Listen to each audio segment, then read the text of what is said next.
Good afternoon. Today is the 30th day of January 2016, and we begin a new series, Interviews with Aurovillians. Of course, many of these Aurovillians are also disciples and devotees, but we categorize it because they live in Oroville and they work in Oroville for the city of the future. And today, I'm very pleased to have Inge with us. Welcome, Inge. Namaskar. Thank you. How did you first, or let's say, how did your family first hear of Mother and Sri Aurobindo and Oroville? Right. So, the story begins actually before my parents even met. So my parents are both of Dutch origin, and they both individually traveled to France through various different routes. So they each reached there following their own path, and ultimately they met in a farm actually, where they both got very temporary jobs as picking grapes. So my father was the one carrying the grapes on his back, and my mother was one of the grape pickers.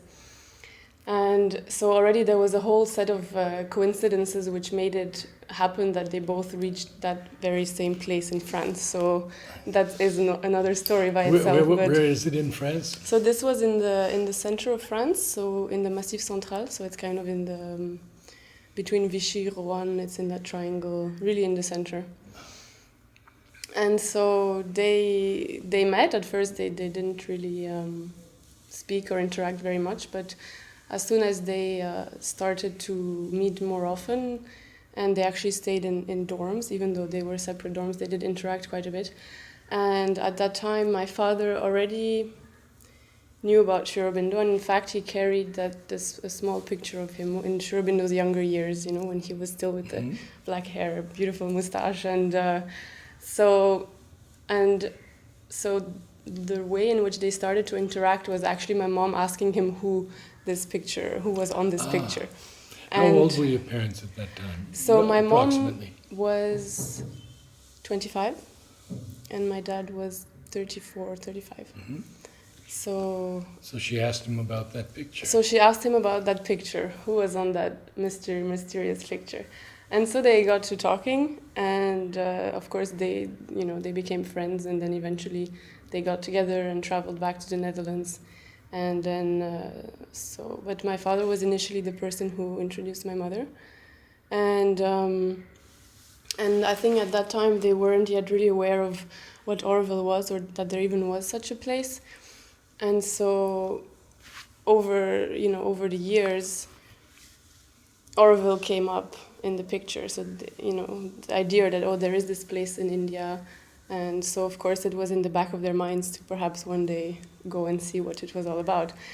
But in the meantime, they, of course, made their life in France. My parents were both goat farmers, so had a very kind of nomadic, down-to-earth life with selling the cheese in the market. And I was actually born without electricity or running water in a small valley in France, so a quite interesting path in that aspect. And so slowly they started to question a little more and more, their life in France and the institutions and all the things that became more and more hard for them to live with. How did your father first hear of Sri Aurobindo? Do you recall? He was reading. He had read the books. He had read the books. Yeah. France? In France, yeah. And in fact... In translation or in English also? So in fact, it started off in English, but he did quite a bit of translating work by himself already into Dutch and into French, which he never did anything with, but it was kind of a journey for him to do that and to understand the material a little bit deeper, and in that way to kind of, get in touch with it. So that was how he got in touch with it. So they were dissatisfied with things in France. Yeah, that was definitely the silver line through the story, is that they were really just looking for something else. And of course, by the time we reached Oroville for the first time, they had 3 little children with them. So it was a whole journey in itself just to reach Oroville. You were the because- youngest? No, I was actually the eldest. You were so the eldest. I was 8 the first time we came to Oroville, but my youngest brother was just 1 year old. But yeah, I think that definitely they were looking for an alternative way to live, which they already in a way started to do in France, definitely, because they were away from, the normal rat race life, and they had already chosen to pursue a different way of living. So definitely their journey started already, definitely before ours. Yeah. And where did they land up in Oroville? So the first time we came, that was in 98. 98? 98. Okay. We reached Sharanga guest house, Mm-hmm. and I remember that Bernard was there, and also Jean-François was there. Mm-hmm. And I remember that on the first evening, my father had a hour-long talk about, the mother in Aurobindo with Jean-François and Bernard, who kept on popping in and out of the conversation. And and at that time, I was very young. I was 8, so of course I was just playing around, and there was a swimming pool, so we were very distracted. But that was kind of the first real landing for them, was immediately meeting people who were able to answer their questions and were able to facilitate them in that process. So initially we stayed for 2 months, and then we went back to France. Oh. And they had told us, we're going to go for a holiday. We're going to go and visit a place called Oroville in India. So for us it was, okay, we follow. We didn't have much of the decision power at the time. But then we came back a year afterwards, when my parents decided that they actually really wanted to try to live here This for was 1 the year. place that they wanted to try. Yeah. So this was in 99, was 1 year later. So within that 1 year, they did the necessary to sell off everything they had, sell the farm, make arrangements. Even though they had told us originally that we were just going for 1 year, I think they knew from the beginning that it was more of a permanent shift. And we reached in Sharanga. That was the first month. The second time we came back, we were... actually, I'm not sure if it was Center Guest House or Sharanga. In any case, we were in one of the guest houses for very short, and then we settled in New Croatian for 6 months. Before that, we got the house in Surrender, where my dad still lives now. So that place we bought and invested in. And how did the three of you begin to adapt? Well, I was adapted in a way, I think the easiest, because they had promised me that I was a fan of horse riding. I mean, I still am, but they had promised me that in Oroville I could have a horse because it was cheap and it was available. So I was immediately, a fan. I said, yes, let's go. I'm good to go. Ralph was the brother. He's 2 years younger than me. He had a bit of a more difficult time. He enjoyed, the life he had there and his friends, and it was a bit more difficult. But we both were integrated in the welcoming group in transition school, which was Aurora at the time. And this was already a first really amazing experience for us, because we were used to a very strict, conventional school in France. And so we were put in a classroom, first of all, both of us in the same classroom. So that was already, how is that possible? Both of us in the same classroom. And then with, different people, different ages, coming from different places. And of course, there was a bit of a language barrier initially. But yeah, after a few months, we really wanted to be part of the school and the kids, and we wanted to know what was going on. So we learned English quite quickly. And then we were placed in our classrooms with the rest of the students our age. What about your other sibling? So Noe went to kindergarten. Actually, my mom started teaching there. Oh. That was the first thing she did in Oroville. And so he didn't have much of a problem. I mean, he was a toddler, so for him, this is really his home. Maybe even more than ours, I don't know. And what did you feel in those days about Oroville? Well, I just remember being really marveled at the green and the nature and the freedom. The school was so different, so I think the initial kind of transitioning into Oroville for me was really that the school was so different, because that's really the environment in which I was before was really kind of these very small village schools. where you had to go to catechism on Sunday. My parents didn't allow me to go, but still very, you stand up in the morning before class and, you stand for the French anthem, and very strict and very, very small. A bit rigid. Very rigid. Yeah. So that was the first real kind of realization that this place was very different.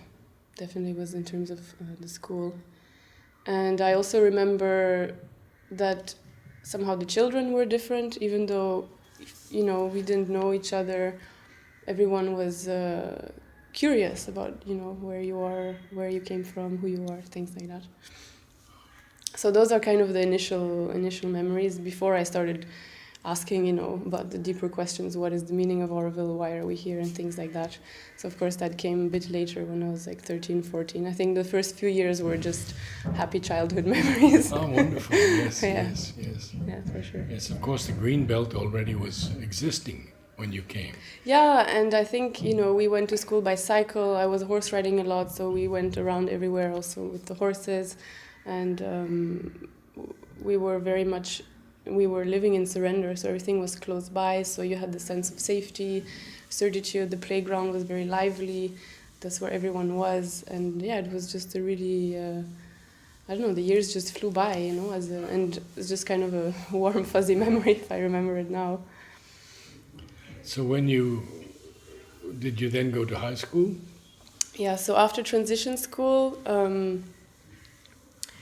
actually in transition school, what really struck me a lot was the awareness through the body classes from Joan and Aloka. And we never got indoctrinated or anything like that regarding the teachings of Mother and Aurobindo or anything, but a lot of questions did come up, and in transition school I felt like there was not as much of a platform for me to ask those questions and really have a dialogue with the teachers. And I had heard through Anandamai, actually, she was a student of La School, Joy's daughter, that in La School there were classes about like Aurobindo's poetry or things like that, and that it was very arts oriented and very like a free education. Like you could make your own choices about whether you wanted to do exams or not later on. Anyways, it felt like the right decision the for me. free system that we had in the ashram also. Kind of, yeah. I think it was like it was sort based of like on that. Perhaps, yeah. So I knew that I wanted to do exams already. I knew I wanted to go to university. I knew that I wanted to, do a bachelor's or master's or something. But I also wanted to go to law school. So in the last year of transition, I was like, okay, now is my time to go and do that law school. So I did 1 year of law school and had a really amazing experience. I read a lot of Aurobindo's poems and plays and some Savitri and things like that. And then I went on to future school. Then you went on to future school. So I actually just diverted from my classmates for a year and then went back to the same classroom in future school. And that was your first contact with Shally? Or you Yes. knew her before? No, that was my first I contact see. with Shally. Yes, she was I guess you can call it principal of the school. And how did you like school in future school?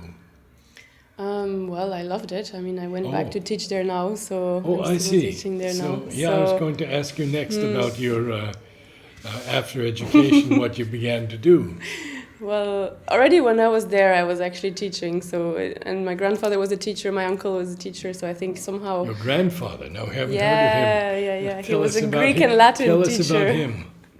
Greek and Latin teacher. I see. Yeah. In France? No, in the Netherlands. So in the Netherlands, yeah, because okay. My parents, even though they met in France and we were all born in France, all my family is from the Netherlands. So yeah, teaching is somehow in the family. And yeah, so future school was really, it was, yeah, I don't know, I really love it. I don't know how else to put it. What do you teach there? So now I teach biology and geography and French actually on the side also, so whatever is needed actually. Now you wrote a very beautiful paper that I had the good fortune to read. Shally sent it to me. Right. And in it there were a lot of points about Sri Aurobindo and Mother and Maybe we could cover that for a bit, Okay. because I think it's very important. Right. So I think that in general, that article came about very spontaneously, and it was actually Shali and I had a lunch in Visitor Center, and we were discussing actually a previous article that was published by the Oroville today, in which it was mentioned that that students who go out of Oroville to the outside were very much annoyed and disturbed by the fact that they didn't have enough of an education about the teachings of Mother and Aurobindo in Oroville, and that actually they felt somehow foolish standing outside, coming from Oroville, not knowing enough. And so I kind of was very struck by those few sentences, and I actually just wanted to explore whether that's something that was felt by, my generation. So initially I started out with that question in mind. Of course, around it, I started asking things like, what does spirituality mean to you? What does Oroville mean to you? Is this something you relate to or not? But so around those questions, I just started having conversations with my friends, actually. And interestingly, it also brought a lot of us thinking again about why we're here and what Oroville means, because we get caught up in our daily lives. And I think a few of them expressed, like, oh, it's actually really nice to have this kind of a conversation to, come back to. You spoke mostly with people your own age? Yeah. In that group? So I had two groups of people. One group was, people my age. But then I also did a series of questionnaires, survey style, with all the students from Future School. So that was the 15 to 18 years old. And then I interviewed 14 people from the 18 through 36 years old. So there was quite a range of answers and people. Tell us about the responses. Okay, so I think that I can start with the responses perhaps of the ones my age, because I resonate with those a lot. So the responses were that, well, nobody actually blames the Oroville education system for not teaching about the Mother and Aurobindo, so there's no negative feelings in that way. I think everybody appreciates that there is a platform for you to ask questions. There are mentors to whom you can turn when you do have a question or when you want to initiate a dialogue. And there was a feeling of being grateful that existed, and at the same time not having anything imposed, because the words that were used a lot. I mean, I remember when I was a child in transition school, so maybe the 10 to 14 years, when you hear adults saying, Mother said this, Aurobindo said that, Oroville should be like this because Mother said this, we kind of, we panic and we want to close our ears and we become a little bit allergic to those words. And this was somehow what a lot of people said throughout all the ages. And but because we don't have it in school, it really allowed us to develop the questions on our own, and when the time is right, you actually look at the work and pick up whatever things you like, and it basically allows you and allows everybody to reach, to go through the journey by themselves. So being guided and having the books in the libraries, having the people to turn to if you want, but still doing it by ourselves. Following your own way. Yeah. Following your own way. Yes. And so most of the people really said that this was really special, because otherwise it would be like an indoctrination. And they also mentioned that actually the reason why people start being curious about the Mother and Aurobindo, because they do hear it, all around this and that, but it's because they have the freedom to ask their own questions. So that was definitely one aspect of it. And the second aspect was that in school, although we are not really pushed in a certain direction, there are a lot of forces that support us and that kind of help us to question things. So when I was mentioning awareness through the body before, that was really a tool that makes you, well, first of all, it helps you concentrate, it helps you to be aware, it helps you to actually realize that there's much more going on than just the day-to-day classroom activities and school and fun, and that there's a being inside you that you can contact, that you can, be with, and things like that. So because people have gone through that awareness through the body part, then it was just a matter of time for everyone to ask their own questions. Was the awareness of the body, no, I wouldn't say mandatory, but was it a part of the curriculum? Definitely, it was mandatory. Oh, it was mandatory? Yeah, in transition school. And that's, I mean, I only speak from transition school because that's where I was, but I know that they do programs in most of the Oroville schools. So yeah, and literally every single person I talked to mentioned awareness through the body. And then in future school, people mentioned the Oroville philosophy classes. So it's basically an hour or two a week where people sit down with either, I think now they're doing synthesis of yoga by Aurobindo, but it's basically question and answers. You go if you want to. It's not mandatory. It's there if you want to, and yeah, people really appreciate that. So that was the two general responses. And then the overall conclusion was that definitely nobody was upset that they didn't learn more, and just that in general it's a very individual process. Nobody can push you into it, because in order for it to be sincere, it has to come from inside. And so that was really the overall picture. Did I not sense that there was an aspiration for a bit more of Mother and Sri Aurobindo's teaching? Yeah, so that now I was talking about the generation from 18 to 25. Okay. And so those are my classmates. So the ones who have also gone out, not classmates, sorry, people from my generation. So the ones who have gone out and, done their work and then come back to Oroville.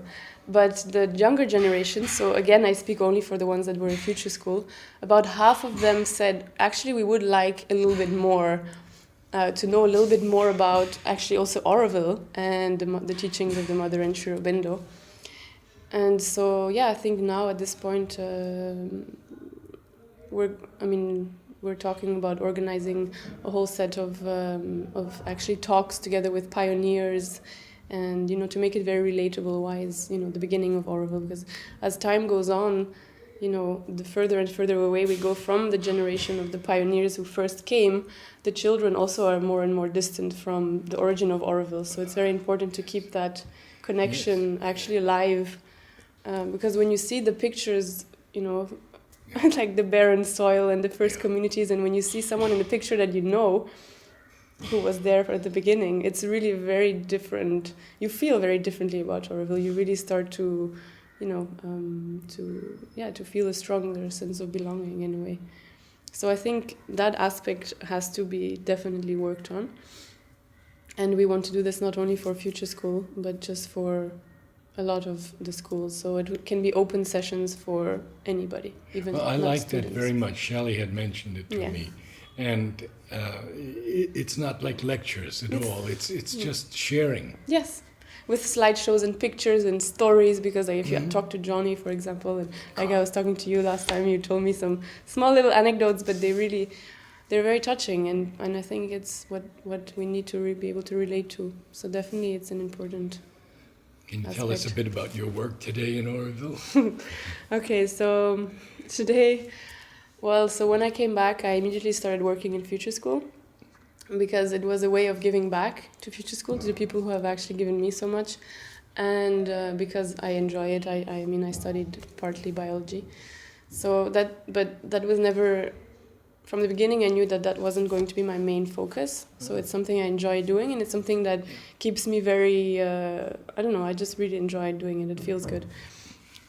But so at the same time, I started working at Oroville Village Action Group, which is basically an outreach NGO of Oroville, which works with self-help groups and women empowerment and development. And I remember the beginning of it.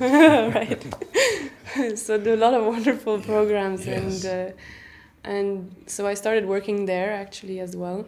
So I was doing that for a while, combining both Village Action and Future School. And then in the meantime, I was also writing for Oroville Today. From time to time, when I was staying in Kailash, I had written my first articles about Kailash to the Oroville Today and about Youth Center. And so I was kind of a writer already back then. And so when I started again with this article on the spirituality among youth, I got roped into the Oroville Today team somehow also, and just started writing a few articles, every month now. And then, since a month and a half now, I'm on the working committee. So that was also a very surprising yet not surprising development in my life. Really? Well, it seems to be a big thing. yeah, it's definitely a big very thing. important thing. Yeah, definitely. But you eased into it. Well, I remember when I got nominated and I got the call saying, "Oh, Inge, you've been nominated for the working committee." I said like, "I think you have this is the wrong Inge on the phone. It's not. I think you have the wrong Inge." And so the woman said, no, it's Inge van Alphen in Card. I said, yeah. I was like, no, I have the right person. I thought, okay, And so initially I was a little, like the kind of vital reaction was like, oh my God, a bit of fear and like, what is this? So initially I said, I'm not ready to join at this point, but I wouldn't mind being on the selection process. So the 3 days of, of getting together and deciding who is actually going to join. So, and it was 3 months before the actual date. So I said, okay, for sure, whatever. In 3 months, I'll be there for 3 days. We'll see what happens. But then, yeah, as with everything in my life, I just, there was a little door opened and I just let it be there. I just observed, whatever reactions I had to it, whatever I felt, if it was, what kind of reactions I had to possibly taking on a role like that. Because it wasn't obvious that I would do it, and it was also not obvious that I won't do it. So I just really let it sit there, take the time it needed to. So I kind of left it there. And then, during the selection process, I felt really like such a sense of community that actually I had never experienced in Oroville before. Oh. Like really, when all the parts together become much bigger than all the individual parts, it was really amazing those 3 days. And I also felt an enormous amount of support just from the people there, from the community, and from the group itself, because the current members, most of them interacted with in different ways already, so I know who they are, I know the values, I know what they stand for, I know how they work, and that was really important. Otherwise I would not have just stepped in something like that without knowing. And it became the beginning of the experience, and so far so good. Do you go to the Matrimondia from time to time? Well, so I go on my birthday every year, for sure, and I go from time to time, usually with my mom. She used to work there in the in one of the petals and doing the marble work, so I used to go visit her quite often actually. And mostly like for walks or jogs around. That's also a really nice experience. And inside the chamber, I go maybe twice a year. And what about other communities in Oroville that are special to you?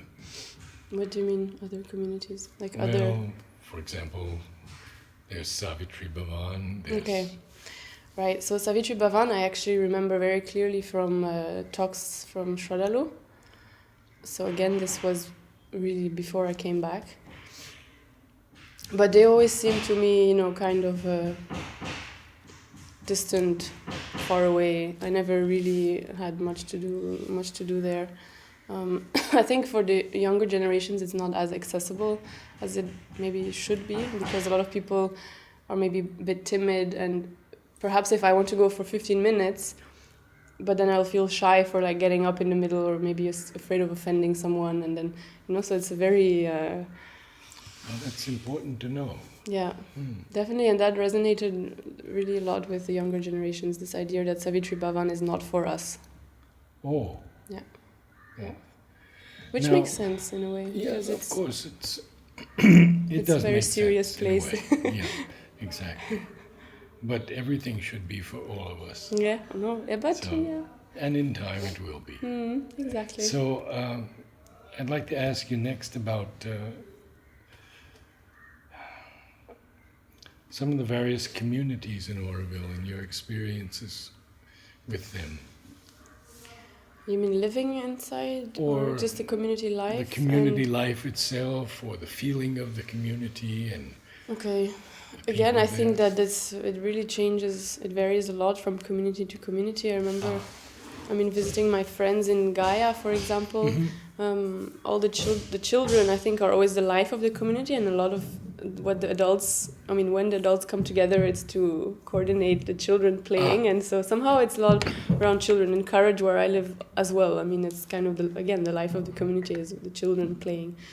And but yeah, for example, now my mother lives in Citadine, which is really, I think, the model infrastructure and building for the city. You know, what is it?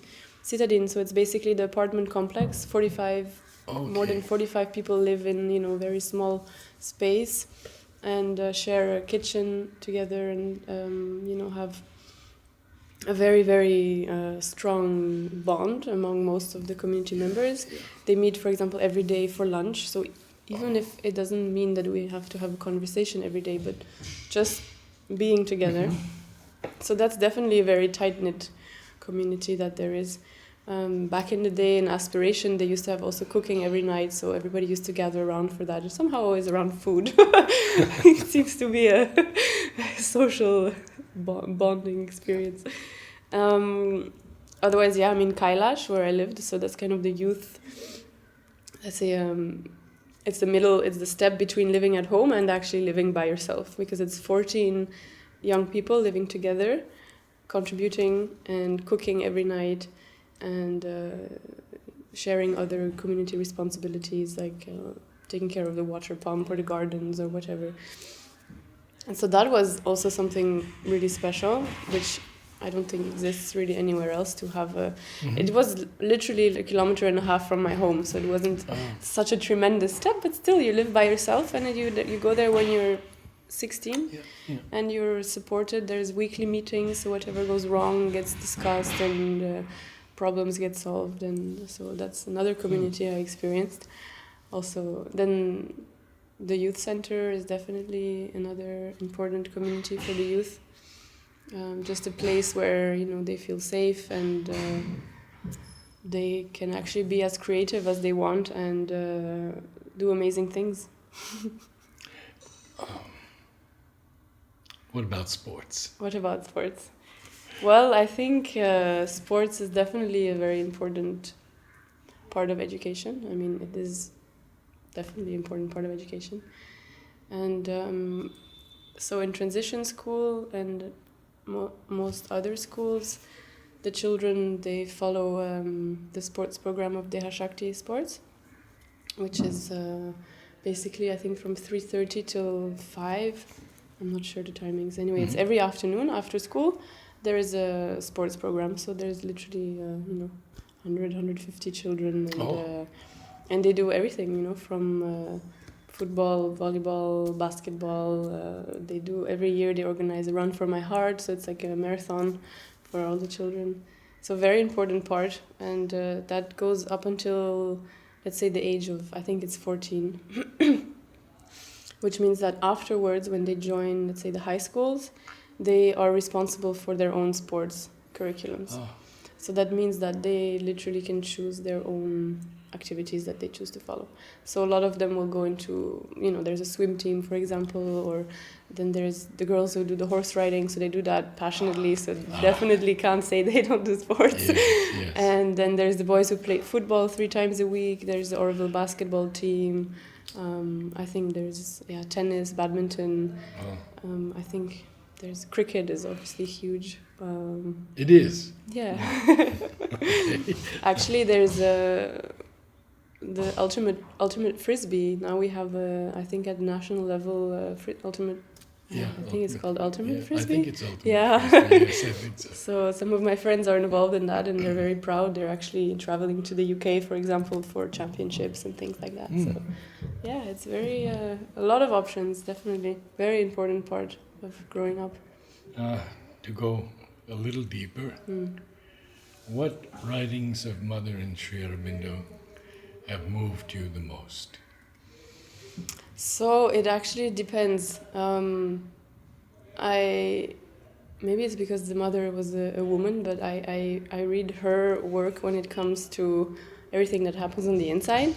So all the introspection, awareness, the psychic being. Those are the readings of the mother that I read, and And then for Aurobindo, I really enjoy his. Well, this also originated from my father. A lot of discussions like for about evolution, the evolution of man, and so all the kind of bigger metaphysical questions I leave up to Aurobindo, or I ask him for the answers, and the inside questions go to the mother. It's very actually Wonderful. It just developed in that way. Yes. You had mentioned poetry earlier on.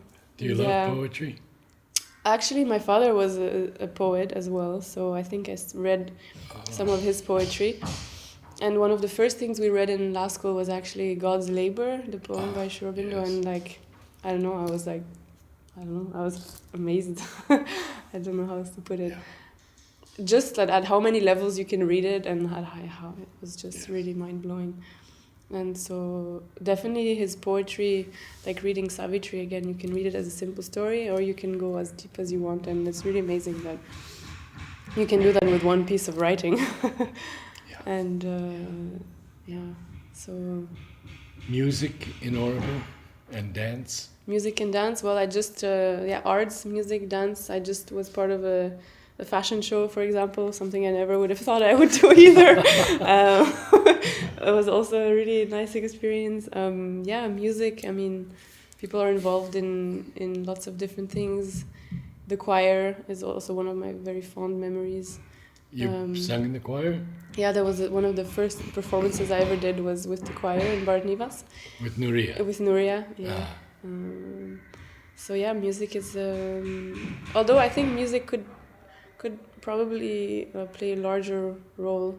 I think there's just... Yeah, you have to somehow prioritize, So you have some kids that prioritize in sports and others that will prioritize in music. And but in school, for example, we had music class. We learned how to play the flute and we learned how to sing, more or less. Some people more than others, but I see. Yeah. So it was really they really do try to have an integral approach to education on as many levels as possible. And that's where the afternoon, the sports are very important, for that, to just release the mind. And where are the performances held mostly? Oh, there's a lot of different places, but I think Kripa Hall is now one of the biggest ones. I remember being there last year. Yes. I think for Nuria's concert. Probably, yeah. So Kripa Hall is now for the acoustics and the fact that they have a really very expensive, high-quality piano. That also makes a difference. And a really nice... Air-conditioned or not yet? So it's still very hot at times. Yeah, the problem with air condition is that then you have to have it really closed or continuously, so it's not very... Like Bartnivas is air conditioned, but when the air condition is not on, you suffocate inside. Yeah. So definitely Kripa Hall and Bartnivas is still a very, very much used facility, definitely. And what about poetry in Oroville? Is there anyone teaching poetry? So, my poetry teacher used to be Hero. Really? Yeah. Isn't that interesting? Yeah. In future school, actually. Because I only remember that high. Yeah. Oh, goodness. Yeah. Hero. Yeah. Well, he did English classes, but among the things he taught was poetry. So I think it comes and goes in the language courses. Roughly, I know it's difficult to gauge, but roughly how many children stay in Oroville after their education? What percent leave, and is it a large percent who stay or leave? That really depends on the time period, because I think most leave. Most leave? Yeah, but again, some leave for a couple of months, some leave for a few years, some leave for a few decades and then come back. I see. So I do think that everybody leaves. Most people will leave. I see. Whether it's to pursue education or work or just to see what the rest of the world is about, I think I think most people leave. Which can be a very good thing also. I think it definitely is a good thing. Because it widens out the consciousness. Yeah, and I think most important is, like what happened to me, for example, is that in order to live in Oroville, the only way you can really live in Oroville is if you really choose to live in Oroville. So, you have your experiences outside, you see what the world is like, and there are a ton of amazing places outside where you can also be happy. But eventually this is again, during the interviews I did for the article, this is what a lot of people told me, that it actually takes leaving Oroville to really discover what is so special about Oroville. Because if you only in retrospect you realize, wow, okay, actually I was really lucky. Like Oroville is such a different, amazing place. So I definitely think it's a good thing that a lot of people leave from Oroville to really make that conscious decision to move back to Oroville, and to know, also to gain knowledge, to have different experiences, and also sometimes be more critical about Oroville, or bring back ideas of how it should be or how it shouldn't be. Or last question, and it's a deep one. Mm-hmm. How do you feel about the progress of Oroville according to the Mother and Sri Aurobindo's vision? Right. So I recently actually read, or I don't remember if I read it or somebody told me, but asked me, like, what do you think, how would the mother react if she was, if she came back to Oroville today and saw where we were at? And it's really hard to answer, but I think that she would probably be kind of happy, but also find it very funny. It's like how Oroville has progressed. Yeah, I think she would probably laugh and realize that it was actually going to be a lot harder than what she thought, or perhaps not, but at least, the movement is there, something is happening. And I think that the 50th, or Oroville's 50th anniversary is definitely going to be a time where we can really reflect and evaluate where are we going as a community, and hopefully use it as a way to really move beyond what we are now. Yeah, I really think that, because it's it really depends on what scale you look at it. I mean, Oroville is amazing in so many ways, but at the same time, it can always be better in so many ways. So, but I think just the fact that it's there and that people are trying, people are really working very hard, at least, trying to do something, to live differently, to be more conscious, to be more aware, to follow, your inner law, and I think it's really quite amazing. Can you tell us just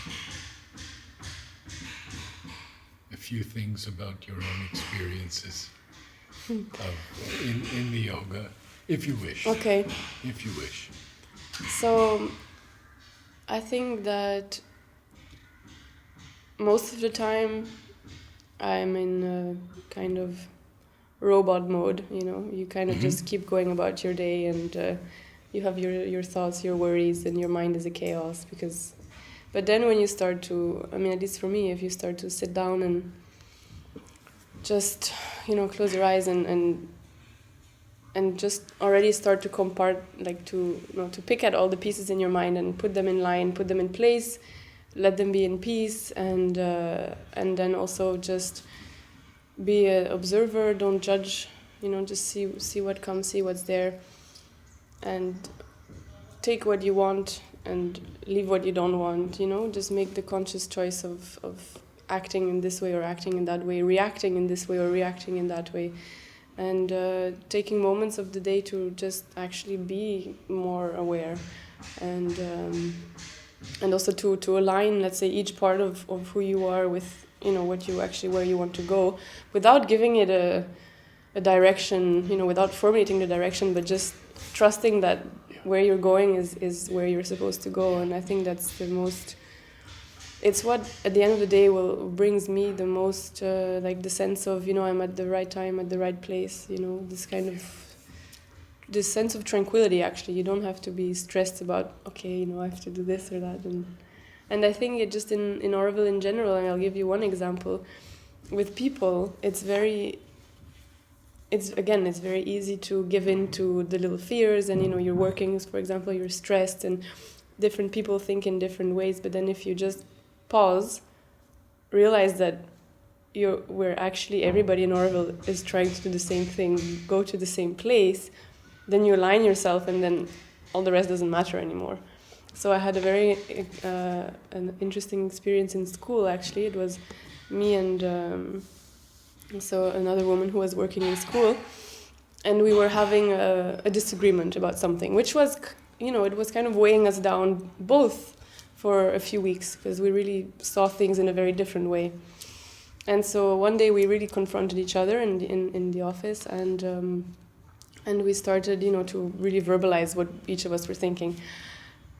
And so it kind of reached the end of the talk, where we both expressed our disagreements.